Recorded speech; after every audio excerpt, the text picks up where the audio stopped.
Вы смотрите «Актуальное интервью», в студии Петр Васильев. Здравствуйте. Мы продолжаем общаться с гостями и участниками третьего федерального форума «Цифровой алмаз», который в эти дни принимает в столице нашей республики. Сейчас речь пойдет о безопасности, кибербезопасности. Я предлагаю поговорить о ней подробнее и о тенденциях, и в целом о том, как с этим обстоят дела у нас в республике, с Сергеем Александровичем.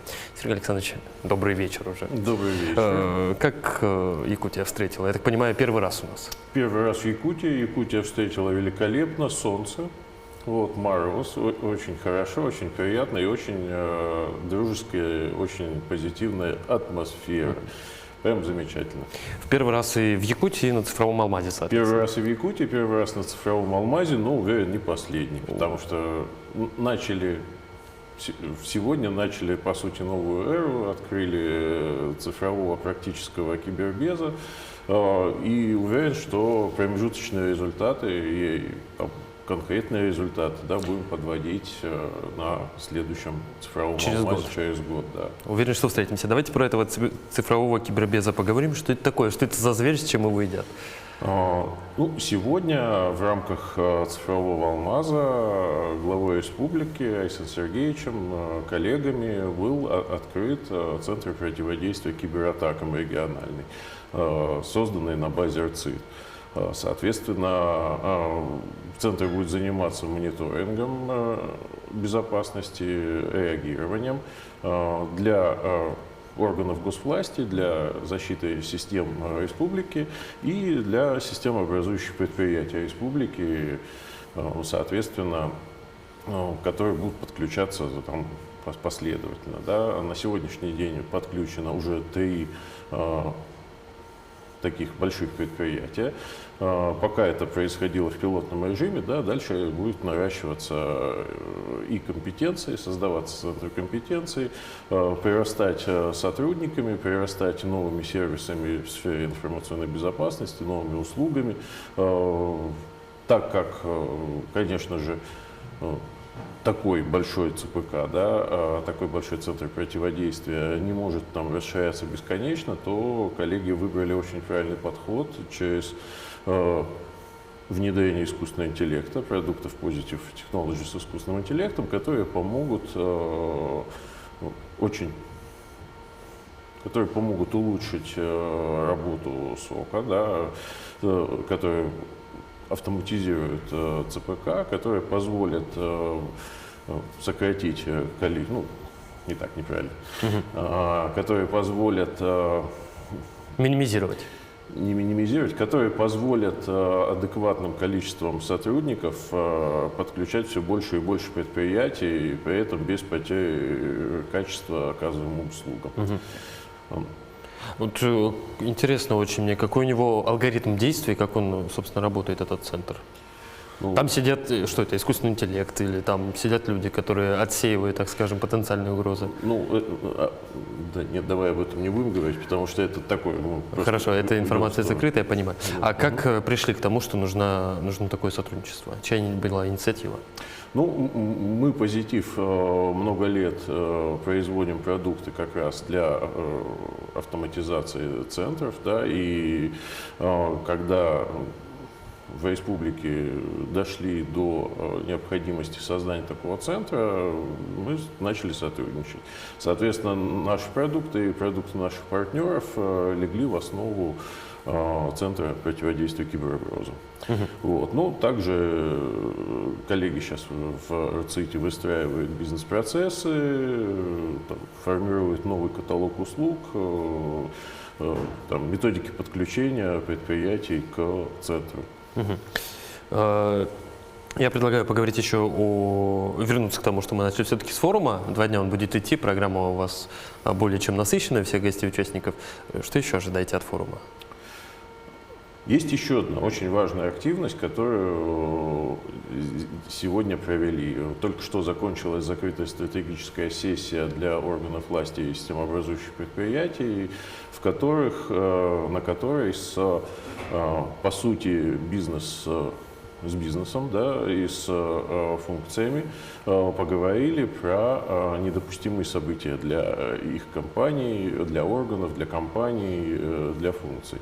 Почему важно говорить именно с бизнес-заказчикам, да, потому что понятно, что специалисты по IT, специалисты по информационной безопасности знают, как защищать, но всегда важно правильно фокусироваться, правильно ставить задачу, что должно быть защищено, что наиболее критично. Вот. Этот подход, связанный с результативным кибербезом, как раз позволяет определить именно такие направления, такие события и строить ЦПК применительно к бизнесу, фокусируясь на недопустимом, да, на невозможности реализации недопустимого события, нанесения там, непоправимого ущерба. Мы говорим о нанесении непоправимого ущерба каждому отдельно взятому предприятию, правильно? Как предприятию, так и отрасли целиком, потому что начинается все с недопустимых событий там, компании, какого-то предприятия, да, но мы понимаем, что каждая компания отрасли влияет на отрасль, и, как следствие, на республику и на каждого гражданина. Вот сегодня, например, там коллеги много говорили о недопустимых событиях в энергетике, в ЖКХ, да, и понятно, там конкретный пример, который коллеги из Якутии приводили, это история про невозможность, недопустимость в результате хакерской атаки приостановить электроснабжение, теплоснабжение и так далее. Вот. Причем очень четко фокусировали, определяли не только само событие, но и его параметры. То есть простой в течение часа уже недопустим, потому что вызовет размораживание и так далее в условиях, собственно, климата, да, в Якутии. Ну, то есть, как пример. Сессия такая получилась условно теоретически практическая, правильно? Это именно практическая сессия, то есть мы очень быстро, достаточно быстро вначале вводили коллег в курс и говорили о том, зачем мы собрались и о чем мы будем говорить, а дальше это был именно практический воркшоп, когда специалисты из разных областей говорили о своих болях, о своих проблемах, что для них действительно критично, действительно важно. Поэтому это не теоретическое видение айтишников или безопасников, да, а это как конкретные практические вещи, с которыми сталкиваются бизнесы, руководители функций ежедневно. Ну, без теории здесь все равно, хотя бы минимальных знаний, которые в том числе здесь на форуме, я думаю, можно получить.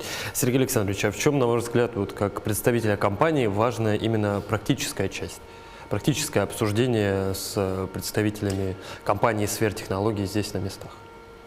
А это важно еще и потому, что бизнес начинает лучше понимать безопасников и айтишников, понимать, зачем ему это нужно. Более того, он может сформулировать четкую постановку задач, четкие критерии реализации, да, и сказать, что они от безопасников, например, хотят. Потому что ситуация, когда, ну, там у нас безопасник занимается, нас защищает, то, как к этому подходили раньше, от чего защищает, кого защищает, где защищает, с какими там KPI-ами, да, ну, от чего защищает. Никто не понимает, чем безопасник занимается.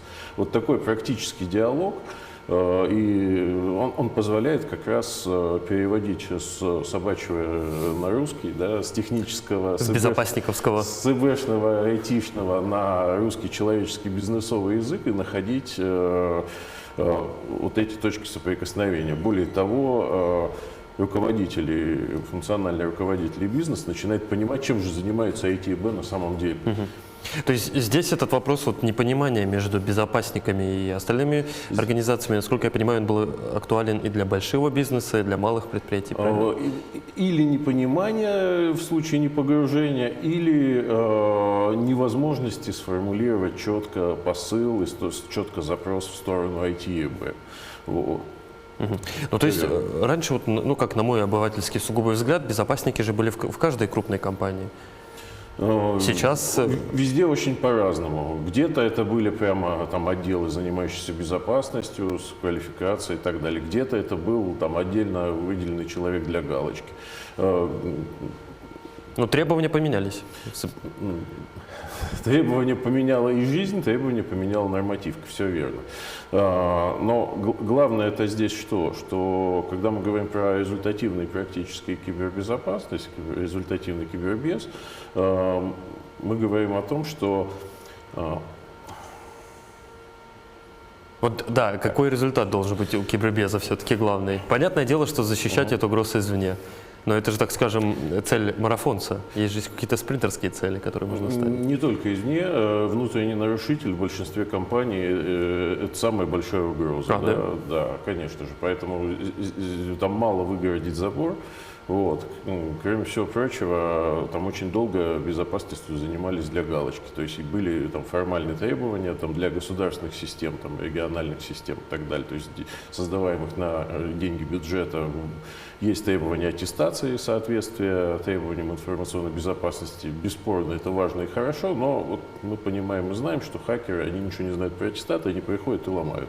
Поэтому подход, который выбран коллегами из РЦИД, да, это подход к результативному кибербезу, это подход, который позволяет посмотреть на все, в том числе глазами хакера, да, и вне зависимости от наличия там аттестатов выстраивать результативное противодействие там, кибератакам.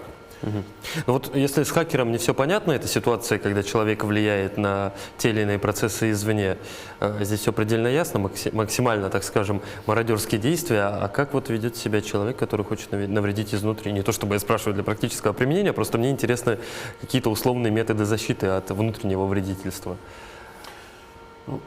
Это тактика такая же?